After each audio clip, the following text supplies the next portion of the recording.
কাজ আমি নিজে করতে চলেছি। যেদিন আমার প্রাণ পাখি খাঁচা হতে বেরিয়ে যাবে, কে আমার সৎ কাজ করবে? দৈব বাড়িতে ডাক দিয়ে বলছে, গোবিন্দ ঘোষ, পুত্র দিয়েছিলাম আমি, নিয়েছি আমি। শেষের দিনের জন্য চিন্তা করো না, আমি তোমার পুত্র হয়ে তোমার সৎ কাজ নিজে করব। পুত্রকে কাঁধে নিয়ে শ্মশানে নিয়ে পুত্রের সৎ কাজ সেরে বাকি দিনগুলো কাটাচ্ছি।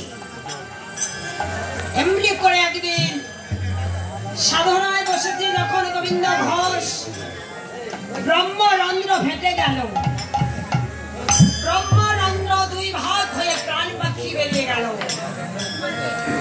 শিষ্যগণ গুরুদেবকে নিয়ে চলেছে শ্মশানে, বলা বলি করছে, গুরুদেবের পুত্র নেই, কে জ্বালাবে চিতা?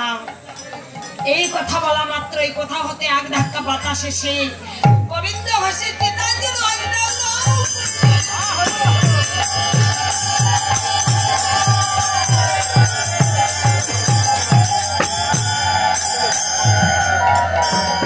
মন্দিরে এসে শিষ্যগণ প্রণাম করেছে। দেখতে পায় মন্দিরে গোপীনাথের গলে ধরা চাবি কাঠি দুলছে, হাতে করছে লাঠি।